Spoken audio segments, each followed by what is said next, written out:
안녕하세요. 저는 경기도에 거주 중인 한 아이의 엄마로 힘들지만 행복한 육아를 하고 있습니다. 참 힘든 일이지만 아이의 방긋한 웃음을 볼 때면 힘듦은 전부 날아가곤 하네요. 지금부터 제가 들을 이야기는 아이 아빠에 관한 내용입니다. 무척이나 파란만장한 결혼 생활을 보냈다고 생각하거든요. 아마 여러분들도 들으시면 귀를 의심할 법한 이야기일 겁니다. 제가 지금부터 드릴 이야기는 약 4년 전으로 거슬러 올라갑니다. 저는 결혼할 때 너는 참 결혼 잘했다. 저런 남자 어디서 구했니?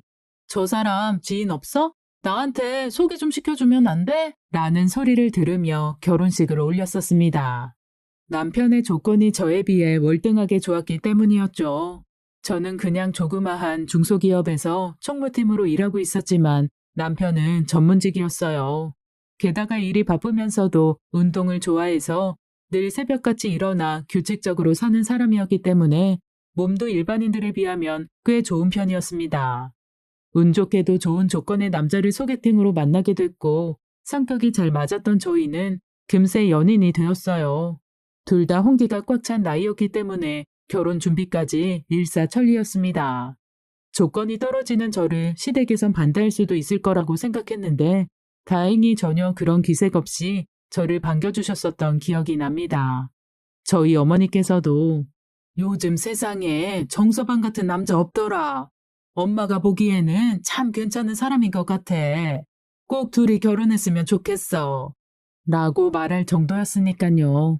참고로 말씀드리자면 저희 어머니께선 누구를 데려와도 시큰둥하니 얘는 이래서 마음에 안 든다. 쟤는 저래서 마음에 안 든다며 시종일관 깐깐한 태도를 유지하셨었죠. 그런데 제 남편을 처음 소개하는 자리에서는 얼굴에 환한 미소가 떠나질 않았습니다. 전문직에다가 인상도 시원시원하고 성격도 낯 안 가리고 서글서글하니 부모님들이 싫어할래야 싫어할 수가 없는 스타일의 남자였어요. 주변에서 입이 마르게도 남편의 칭찬을 해대니까 왠지 모르게 어깨가 으쓱하는 기분이었죠.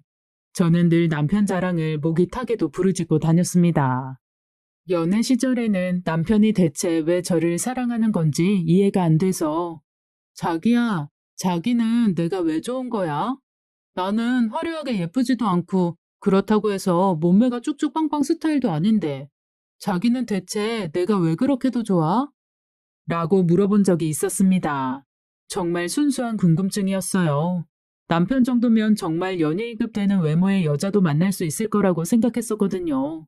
물론 제 콩깍지가 어느 정도 작용했을 수도 있지만 그땐 진심으로 그렇게 생각했습니다. 그러자 남편은 다정하게 웃으면서 사람을 사랑하게 됐는데 외모나 몸매는 그저 부가적인 것들 뿐이야. 나는 자기가 맛있는 걸 먹을 때 환하게 웃는 모습이나 기분이 좋을 때 휘어지는 눈꼬리를 사랑할 뿐이야. 게다가 나와 함께 있을 때면 신나서 밝아지는 목소리가 나를 남자로서 충족시켜줘. 라고 말했습니다.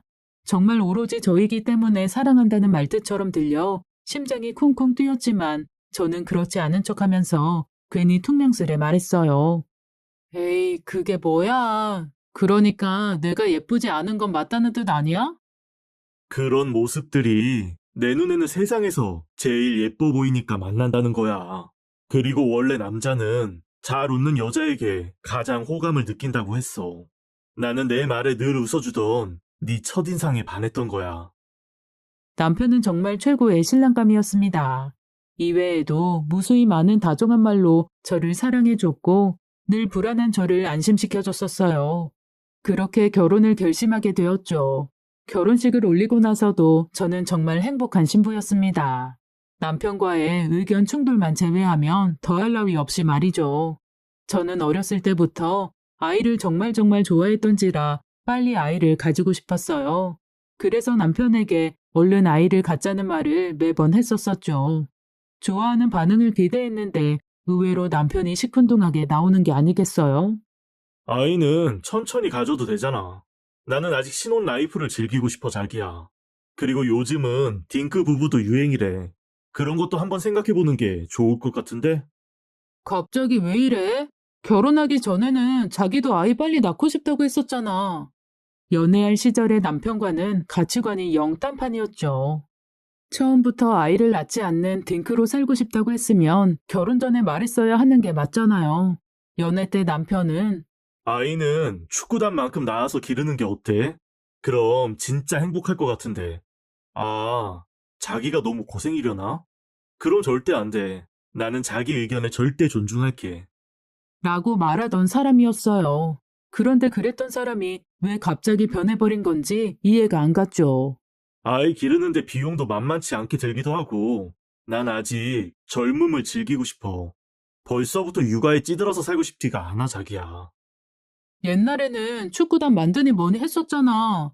그리고 그랬으면 결혼 전에 미리 말해줬어야 하는 거 아니야? 왜 이제 와서 갑자기 태도를 바꿔? 내가 아이 얼마나 좋아하는지 자기가 가장 잘 알면서. 총각 때는 당연히 나도 그렇게 생각했었지. 그런데 이제 주변에서 결혼하신 분들 조언도 듣고 하니까 생각이 좀 바뀌었어. 그분들도 아이 낳으니까 본인 생활이 싹 없어지더라고. 나는 뒷전이고 오로지 1순위가 아이가 되어 일상이 돌아가는 거야. 나는 그게 조금 싫어. 나는 자기랑 알콩달콩 행복하게 사는 게 가장 중요해. 나는 자기랑 행복하게 사는 것도 물론 중요하게 생각해.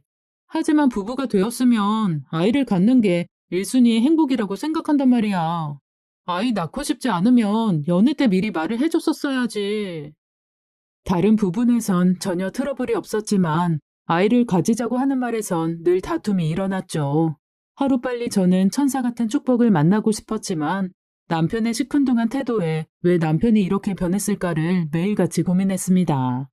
물론 저도 알고 있습니다. 아이를 낳아 기르는 데에 비용이 만만치 않게 든다는 것을요. 제가 강경하게 의견을 피력할 수 없었던 것도 금전적인 부분 때문이었습니다. 저희 주 수입원이 남편이 벌어오는 돈이었고 집 역시 시댁에서 해주셨기 때문에 저는 은근히 눈치를 좀 보고 있었기는 했어요. 아이를 기르는데 드는 대부분의 비용이 남편의 월급에서 나갈 건 자명한 사실이었으니까요. 그래도 저는 아예 다른 사람이 된 것처럼 180도 바뀌어 버린 남편을 조금 의심했습니다. 누구라도 그럴 거라고 생각해요. 저처럼 아이를 그렇게 좋아하던 사람이 주변 조언 몇 마디로 가치관이 싹 바뀔 수 있다는 게 이해가 잘 안 가기도 했습니다. 아이 갖는 걸 싫어하는 이유가 대체 뭐지? 아이 문제로 다툼이 잦아지니 남편은 아예 저와 이런 류의 대화 나누는 걸 기피하기 시작했습니다. 저는 아이를 가지고 싶다고 칭얼거리고 남편은 그냥 얼버무리고 마는 그런 상황들만 계속해서 반복되었죠. 하지만 그렇다고 해서 완전히 손을 놓고만 있었던 것은 아닙니다. 아직 아이를 갖고 싶지 않다고 말했음에도 남편과는 피임 없이 부부 생활을 했어요. 남들처럼 아이를 갖고자 작정하지 않았기 때문에 임신은 어려울 거라고 생각했습니다. 요새 자연 임신이 힘들어 시험관 아이를 하는 경우도 드물지 않게 봤었으니까요. 그런데 오히려 욕심을 버리니 행운을 준 것일까요? 제 생각과는 달리 축복과도 같은 아이가 찾아왔습니다. 남편이 잠깐 장기 출장을 떠났었는데 뭔가 이상해서 확인을 해봤더니 남들처럼 노력하지도 않았는데 제게 찾아와준 기적과도 같은 선물이었죠. 두 줄이 선명하게 그어진 테스트기를 확인하며 저는 뛸 듯이 기뻤습니다. 그리고 남편 역시도 아직 아이는 이르다고 했었지만 막상 임신 소식을 들으면 행복해할 거라고 생각을 했죠. 저는 근처 베이커리에서 이쁜 케이크를 하나 사와서 저녁상에 예쁘게 차려놓았습니다. 퇴근한 남편은 눈을 휘둥그레 뜨며 오늘 무슨 날이야? 저녁 너무 맛있겠는데? 나 위해서 이렇게 맛있는 저녁도 차려주고 자기에게 늘 너무 고마워. 케이크는 뭐야? 자기 달달한 거 땡겨서 하나 사온 거야? 오늘 완전 파티 분위기네. 안 그래도 오늘 회사에서 좀 안 좋은 일 생겨서 피곤했는데 자기 덕분에 피곤함이 싹 날아간다. 덕분에 너무 행복해. 라고 말했죠. 기분이 좋아 보여서 저도 웃으며 식탁에 앉았습니다. 밥을 다 먹고 케이크를 한 조각씩 잘라 나눠 먹으면서 저는 조심스레 남편에게 임신 소식을 알렸습니다. 두 줄이 그어진 임신 테스트기를 식탁에 올려놓으면서 자기야, 이거 봐.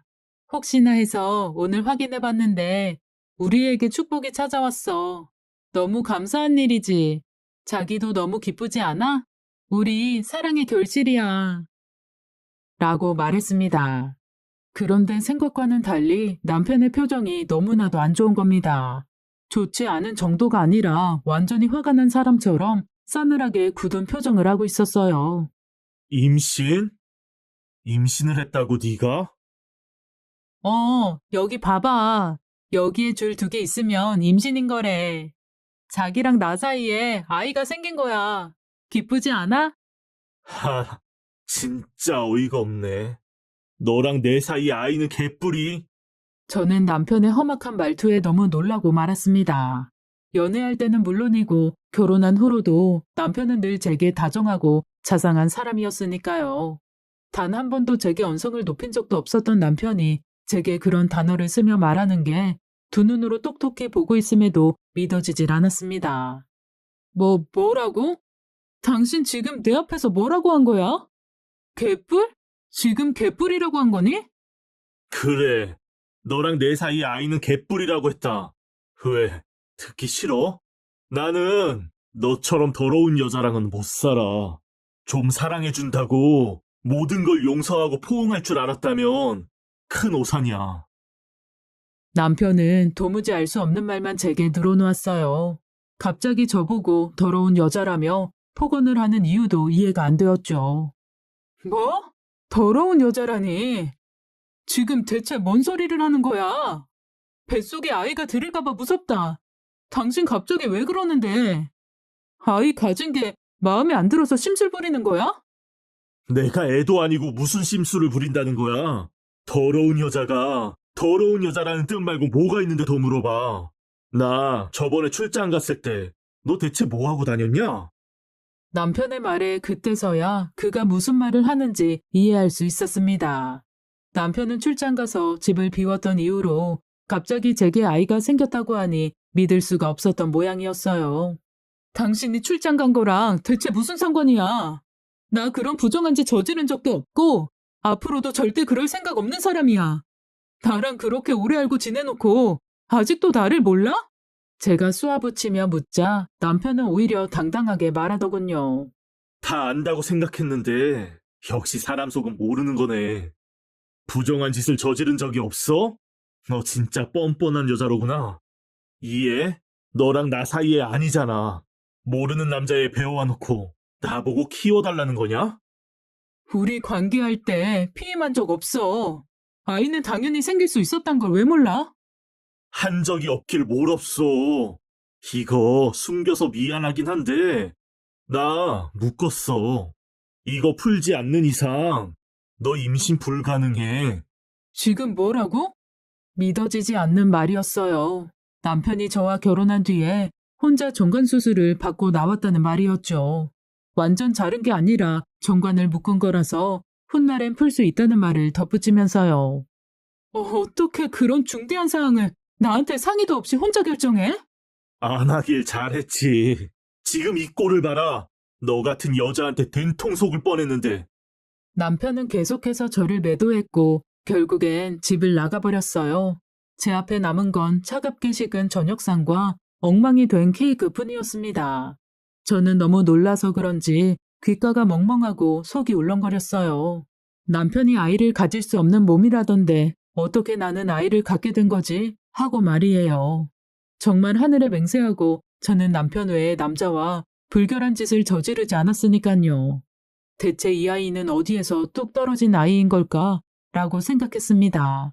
정말 내게 목류병이라도 있어 혹시나 그런 미친 일이 벌어졌던 건 아닐까 하면서 말이죠. 참으로 이해할 수 없는 노릇이었어요. 그나마 희망을 찾은 건 남편과 다투고서 며칠이 지나서예요. 정신이 조금 돌아오자 미친 듯이 인터넷을 뒤적였고 저는 인터넷에서 정관수술을 했음에도 불구하고 임신을 했다는 후기들을 많이 찾을 수 있었습니다. 게다가 네이버 지식인에도 정관수술을 했는데 임신이 되냐는 질문글에 의사들이 확률이 있다는 답글을 달아놓기도 했었죠. 그걸 제 손으로 하나하나 캡처하는데 손이 덜덜 떨리더군요. 꽤 흔하다면 흔하다고 볼 수 있는 부작용이었던 것 같은데 고작 이런 걸로 내가 남편에게 폭언을 듣고 불결한 여자라고 매도당했던 게 이해가 안 되었던 거죠. 남편이 제게 그렇게도 믿음이 없었나 싶기도 했었습니다. 캡처본을 전부 남편에게 카카오톡으로 전송해놓고 저는 피곤함에 쓰러져 잠들었습니다. 남편도 정관 수술 후 임신이 될 수 있다는 사실을 몰랐을 테니 제게 화를 냈겠거니 했어요. 이제 보내놓은 캡처본을 확인하면 내게 미안하다고 사과하며 모든 게 제자리로 돌아가겠지 막연히 생각하면서 잠이 들었죠. 하지만 잠에서 깨어나 아침이 되어 카카오톡을 확인해 봤을 때 일은 분명 지워져 있지만 남편에게선 아무런 답장도 오지 않아 있더군요. 저는 그걸 보자마자 미친 듯이 남편에게 전화를 했지만 전화를 받을 수 없다는 음성 메시지만 메아리 치듯 되풀이되고 있었습니다. 오해를 풀어주었음에도 왜 연락이 안 되는 건지, 이대로 어떻게 되는 건지 막연한 불안감에 시달리고 있을 때쯤 시어머니에게 연락이 왔습니다. 어머니, 남편이랑 연락이 안 되는데 혹시 아시는 거 있으세요? 새아가가 참 뻔뻔하구나. 이야기 다 들었다. 임신했다면서? 내 아들은 임신이 안 되는 몸인데도 불구하고 말이야. 네? 그런데 그거 전부 오해예요, 어머님. 정관수술 받았다고 해서 피임이 100% 되는 게 아니라고 그러더라고요. 게다가 수술 후에 정자를 여러 번 빼주지 않으면 남은 정자가 있을 수도 있대요. 그래서 내 아들이 결혼하기 전에 망설이다가 못 말하길래 내가 대신 말한다. 정관수술 받은 게 아니라 걔는 무정자증이야. 뭐라고요? 시어머니의 말은 저랑 결혼하기 전에 검사를 한 적이 있었는데 남편이 무정자증 진단을 받았었다고 그랬습니다. 남편이 그래서 연애 땐 아이를 그렇게 낳고 싶다고 하다가 말을 바꿨구나 이제야 이해가 됐죠. 그리고 그 말을 들은 저는 당연히 황당함에 화가 났어요. 그럼 이거 사기 결혼 아닌가요? 어떻게 그런 중대한 문제를 저한테 말도 안 하고 조용히 결혼식을 올릴 수가 있어요? 이거 사기 결혼 맞잖아요. 왜 우리가 수준에 맞는 며느리 안 들이고 널 들였겠니? 우리 아들이 아무리 무정자증이라고 해도 새아가 너보다 좋은 여자 만날 수 있는 능력은 충분히 된단다. 내 아들이 그냥 네가 좋다고 해서 결혼시켜줬더니 가정에 충실하지는 못할 망정 불륜을 저지르다니. 참 은혜를 모르는구나. 은혜는 무슨 은혜예요? 제가 무슨 은혜를 받았다고 그러세요? 제가 얼마나 아이를 원했는데 남편이 무정자증이라뇨. 이건 사기 결혼이라고요. 뭐 무정자증이라고 하니 건수 하나 잡았다 싶니? 사기 결혼 전에 불륜으로 인한 가정 파탄으로 네 과실이 훨씬 크단다. 아무리 네가 사기 결혼이니 울부짖어도 전혀 안 무섭구나. 더럽고 부정한 여자한테 내 아들이 깜빡 속을 뻔했다니. 참 간도 크네. 안녕하세요. 저보다 학식이 높으신 분이 고상한 목소리로 말하는데 기가 팍 죽는 기분이었죠. 사람이 이래서 배워야 하는 건가 싶기도 했습니다. 시어머니는 제게 그렇게 전하고 전화를 뚝 끊으셨어요. 저는 어쩔 줄 몰라 하며 일단 친정으로 가야겠다 싶었습니다. 친정으로 가서 부모님과도 이야기를 나눠보아야겠다 했어요. 당연하게도 친정으로 가니 부모님은 노발대발 난리가 나셨죠. 어떻게 그런 상황을 설명하지도 않고 숨겨서 결혼할 수 있냐면서 말이에요. 그리고 부모님 역시도 어떻게 아이가 생긴지에 대해 의문을 품으셨습니다. 저도 정말 이해가 안 됐죠. 다시 한번 말씀드리지만 전 절대로 그런 더러운 짓을 하지 않았어요. 정말 귀신이 고칼 노릇이라는 말이 딱이었습니다. 그렇게 저는 친정에서 생활하고 있는데 남편에게 만나자는 전화가 왔어요. 당연히 이런 일을 벌였을 때부터 각오했겠지만 우리는 이혼이야. 만나서 정리할 거 깨끗하게 정리하고 각자 새삼 찾아 살자. 이혼? 이혼이 당신은 쉽니? 내가 아이들 얼마나 좋아하고 낳고 싶어 했는지 알면서 어떻게 그걸 사기치고 결혼하니? 나도 당신한테 신뢰 많이 떨어졌어. 그리고 우리 아이는 어떻게 할 건데? 우리 애는 무슨 네 애겠지. 네 애는 네가 알아서 해. 애 아빠나 찾아보든가. 하고 전화를 매정하게 또 끊어버렸습니다. 그렇게 남편은 저를 이미 외도한 여자로 낙인 찍어서 대했죠. 저는 억울해서 미치고 팔짝 뛸 노릇이었어요. 저는 이 아이의 아빠가 남편이라는 확신이 있었기 때문에 태아 친자 확인이 가능한지 찾아봤죠. 요즘은 세상이 좋아서 그런지 8주가 지나면 태아의 친부 확인이 가능하다더군요. 물론 국내에선 불가능하고 해외에서 됐는데 저는 일본으로 보내는 방법을 선택했습니다. 그래서 시댁에서 당당하게 알렸습니다. 태아 친자 확인을 받아오겠다고요. 남편은 코웃음을 쳤죠. 무정자증인 자신의 아이일 수가 없는데 헛수고한다면서 말이에요. 그래도 남편은 확실히 자신의 아이가 아닌 게 증명되면 이혼할 때 훨씬 유리하니 칫솔과 머리카락에 붙은 목은, 군의 상피 등을 제공하는 데 적극적으로 임해주었습니다. 남편의 DNA 정보를 확보해서 제 혈액에 흐르는 태아의 DNA를 비교하여 알려준다더라고요. 그 결과를 기다리는 게 제 인생에서 가장 긴 시간이 아니었나 했습니다. 그리고 절대 부정한 짓을 저지르지 않았음에도 왠지 모르게 친자 불일치 결과가 나오면 어떻게 해야 하나 하는 막연한 불안감과 함께 스트레스를 크게 알았어요. 이러다가 유산을 하는 건 아닐까 하며 시름시름 앓기도 했었죠. DNA 정보를 뽑아내기 위해 체열을 할 때도 눈물이 또르르 흐르는 거 있죠. 모두의 축복 속에서 사랑받고 태어나야 할 아이가 이런 상황에 처해졌으니까요. 미안함과 죄책감, 아이를 지키지 못했다는 자괴감을 많이 느꼈습니다. 그리고 점점 남편에 대해서도 애정이 크게 식었고 결과가 친자로 나온 후에 이혼을 해야겠다고 결심했어요. 저를 믿지 못한 남편에게 큰 실망을 했고 앞으로도 내 편이 되어주지 않겠구나 싶더라고요. 여하튼 그렇게 일본으로 보냈던 유전 정보가 도착했다는 소식을 들었습니다. 남편이 혹시 어떻게 조작한 건 아니냐 의심할까봐 모두 보는 앞에서 유전 정보를 다 보냈었고 남편은 본인은 무정자증이니 절대 임신할 리 없다 하며 태도가 당당했어요. 그래서 이번에 검사 결과 확인도 같이 가서 확인한 후에 이혼을 진행하자 했죠. 그렇게 떨리는 마음으로 결과지를 받았고 결과지를 보고는 눈물이 흘렀습니다. 99.9% 친자 일치. 그리고 남편은 말도 안 돼. 내 아이가 맞다고? 그럴 리가 없잖아. 병원에서 분명 가임력 검사 받았을 때 나 무정자증이라고 임신 확률 0.1% 미만이라고 그랬었단 말이야. 라며 혼자 충격을 받아 중얼거렸고 저는 그간 제가 겪었었던 수모를 생각하며 억울함에 운 것 같아요. 검사 결과지를 받고 나니 드디어 죄 하나 짓지 않은 저는 비로소 당당해질 수 있었습니다. 어떻게 무정자증인데 임신이 가능했나 싶어서 비뇨기과에 가서 진료도 받았는데 무정자증에도 폐쇄성 무정자증과 비폐쇄성 무정자증이 나눠져 있더라고요. 비폐쇄성은 정자가 생성되지 않는 거였는데 폐쇄성 무정자증은 정자가 생성되지만 정자가 나오는 통로에 문제가 생긴 것이기 때문에 남편의 정자는 살아있는 거였습니다. 물론 정말 희박한 확률이고 대부분은 고안에서 정자를 채취해 시험관 시술을 많이 한다고 하셨어요. 의사 선생님께서도 꽤 신기한 케이스라고 놀라시더라고요. 그때까지 남편은 어안이 벙벙한 건지 멍해 보였어요. 비뇨기과 검사까지 마치고 저는 이제 홀가분하게 말할 수 있었죠. 그동안 너희 시댁 식구까지 합세해서 나를 외도한 여자로 몰고 가는데 우리 부모님한테도 죄송하고 가장 미안한 건 뱃속의 아이한테였어. 지금 벌써 몇 주가 지났는데 태명 하나 지어주지 못한 게 아직까지 미안해 죽겠다. 그래도 너 같은 거라도 친부가 맞다고 증명되니 기분은 후련하네. 미안해. 진짜 미안해.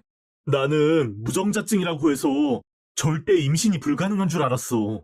당신이 내 상황이었다고 생각해봐. 정말 의심할 수밖에 없었어.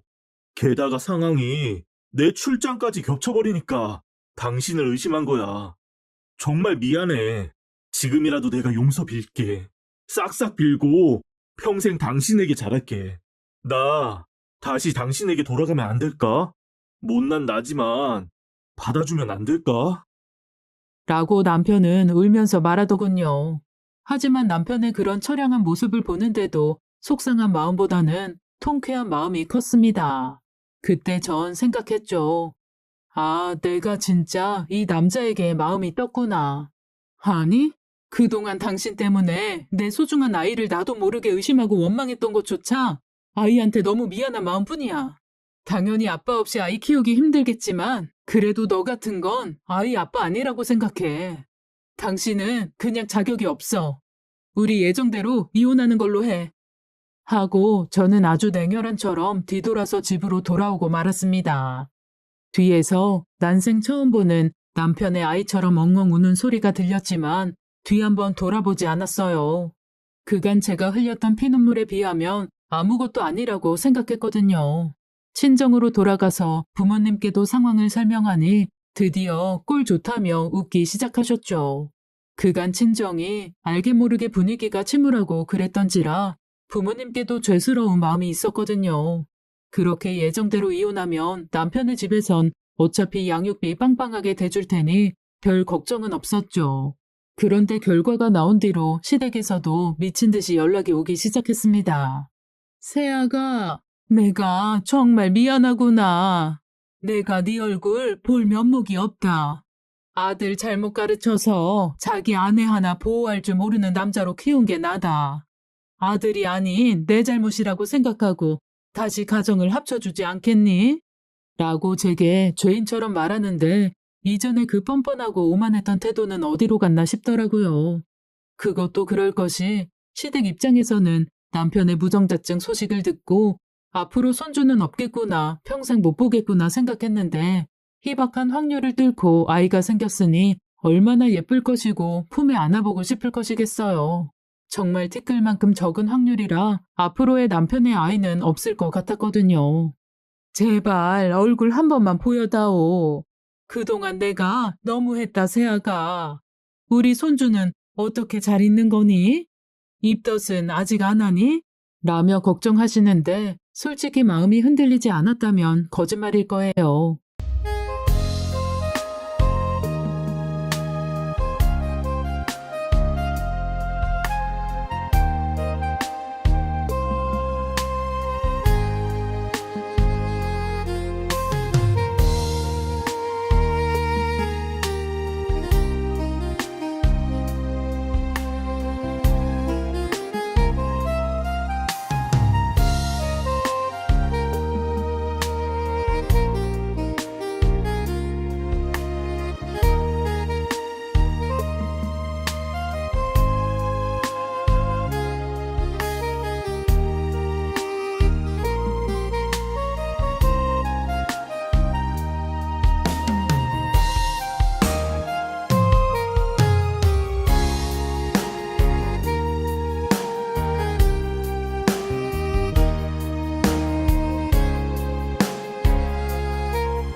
사실 대한민국 정서상 아직 한부모 가정에 대한 인식도 좋지 않고 현실적인 문제들이 있었습니다.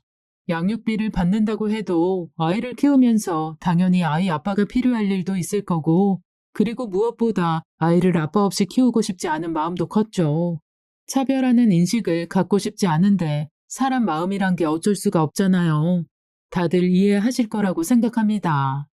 내 아이만큼은 최고의 환경에서 자라게 해주고 싶은 거.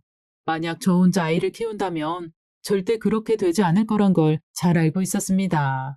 하지만 남편과 시댁의 지원이 있다면 남부럽지 않게 하고 싶은 거 다 하면서 살 수 있게 해줄 수 있었어요.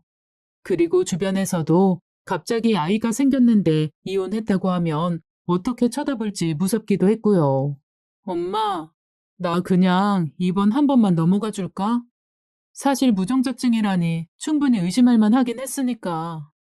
네가 그렇게 생각한다면야. 엄만 네 선택 존중해. 어떻게 되었든 네가 행복한 쪽으로 선택했으면 좋겠다. 엄마도 사실 시댁 쪽이 금전적으로 여유롭기 때문에 마음속으론 그런 부분들을 배제하지 못했다고 생각합니다. 그렇게 어떻게 할지 마음을 못 정하고 갈팡질팡하고 있을 때쯤 제 아이 인생을 결정지을 연락이 왔습니다.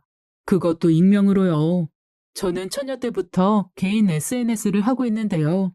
거기에 남편과 데이트 사진도 올리고 제 일상생활 사진도 업로드하곤 했는데 이 일이 있고 난 후론 또 끊겼었죠. 오랜만에 생각이 나서 접속을 해봤습니다. 거기에선 제 지인들이 어떻게 사는지도 볼 수 있었거든요. 그래서 접속을 해봤는데 메시지 한 개가 남겨져 있는 게 아니겠어요? 누군지 알 수 없게 이름이 등록되어 있진 않은 사람이었습니다. 그런데 왠지 모를 이상한 감에 가슴이 쿵쿵 뛰었어요. 곧바로 메시지를 확인해 보니까 저는 정말 충격적인 진실과 마주할 수 있었습니다. 메시지에는 이거 알려드려야 할 것 같아서 신뢰를 무릅쓰고 연락드려요. 올리신 사진 속의 남자분이 남편분 맞으시죠? 사실은 제가 그 남편분이랑 바람을 피운 것 같은데요. 유부남인지 몰랐어요.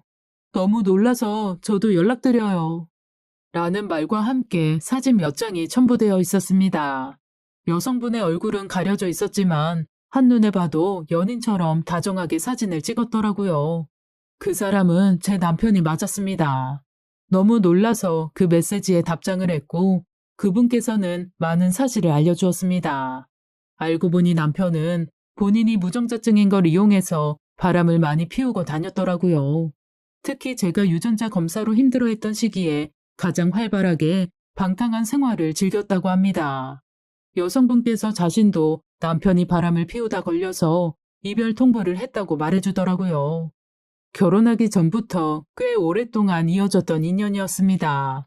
남편이 전문직이기 때문에 야근이나 출장이 잦았는데 전 그걸 전부 이해해줬었어요. 근데 그게 사실은 바람을 피우기 위한 변명이었다니. 제가 다른 데서 아이를 가져왔다고 의심했던 그 출장 기간 역시 남편은 출장을 간 게 아니라 다른 여자를 만나고 다녔던 거였습니다. 본인이 그렇게 더럽게 놀았으니 자연스레 저도 의심했던 거였죠. 여전히 남편과 시댁에서는 잘못을 비는 연락이 제게 물밀듯 몰려오고 있었습니다. 저는 남편에게 그 길로 만나자는 메시지를 전했고 장소와 시간을 통보했죠. 결혼했을 땐 바빠서 퇴근도 못하던 사람이 어찌나 시간을 잘 맞춰 장소에 나와 있던지 웃음만 나올 뿐이었어요. 만나자마자 남편은 몸은 좀 어때? 어디 불편한 곳은 없어? 필요한 건 없고? 나한테 말만 해. 내가 전부 다 해줄 수 있어. 당신 손에 물 한 방울도 묻히지 마. 내 아이한테 안 좋을 수도 있잖아. 라며 저를 살살 꼬시더라고요. 저는 말 한마디 없이 그 여성분과 나눴던 메시지 화면을 남편에게 들이댔고 남편의 얼굴은 하얗게 질리고 말았습니다. 이건 그러니까 말이야. 나한테 네가 출장 간 사이에 부정한 짓을 저질렀다며 의심하고 다니더니 실제로는 네가 더러운 짓 하고 다녔던 거였어? 네가 이딴 짓 하고 다니니까 괜히 순진한 사람 의심이나 했던 거지. 진짜 사상이 역겹다. 네가 내 천사 같은 아이의 친부라는 게 토 나와. 자기야, 내가 다 해명할게. 그러니까 말이야. 해명하겠다는 말과는 달리 남편은 아무런 변명도 하지 못했습니다. 전혀 걸릴 거라고 생각한 적 없는지 변명 멘트 한 번을 생각하지 않았던 모양이에요. 고상한 척 하고 다니는 네 엄마는 네가 이러고 다니는 거 아셔? 나한테는 더럽고 부정한 여자라고 하시던데 아들이라고 감싸주시니? 아니야. 나 앞으로는 절대 그러지 않을게. 오로지 당신만을 위해 살게. 나 새 사람으로 변할 수 있어. 진짜야. 제발 아이만 보게 해주라. 어? 아무것도 요구하지 않을 테니 내 아내로, 내 아이의 엄마로 살아주라. 어? 아니, 싫은데? 우리 아이도 전혀 원하지 않는단다. 준비하던 이혼이나 계속 진행해줘. 네 말 맞다 나 네 애인데 양육비는 빵빵하게 준비해야 할 것 같네. 그게 네가 아빠로서 마지막으로 해야 할 일인 것 같다. 저는 아이 초음파 사진을 남편 얼굴에 던져버리고 자리를 일어났어요. 남편은 또 아이 초음파 사진을 보더니 테이블에 얼굴을 묻곤 어깨를 들썩거리더라고요. 자기가 했던 짓을 후회하는 것 같았죠. 아이가 생길 거라곤 상상도 못했으니까 그런 더러운 짓을 저 몰래 저지르고 다녔던 거예요. 자기 업보를 그대로 돌려받은 거죠. 며칠 뒤 남편의 카카오톡 프로필 사진에 초음파 사진이 올라왔습니다. 상태 메시지는 우습게도 사랑하는 나의 천사라던데요. 제 자신보다 사랑스러울 아이 얼굴을 이제 못 볼 텐데 이게 최고의 복수다 싶었습니다. 시어머니의 전화는 한 통도 받지 않고 다 무시했더니 메시지로 온갖 문자가 와 있었어요. 제발 아이 얼굴만은 보게 해달라며 싹싹 비는데 사람이 180도 달라진 것 같았습니다. 그렇게 저희는 이혼을 하게 되었고 남편이 100% 책임을 지게 되었어요. 그간 제 아이는 세상이 빨리 보고 싶었던 건지 만삭을 채우지 못하고 나왔습니다. 안녕하세요.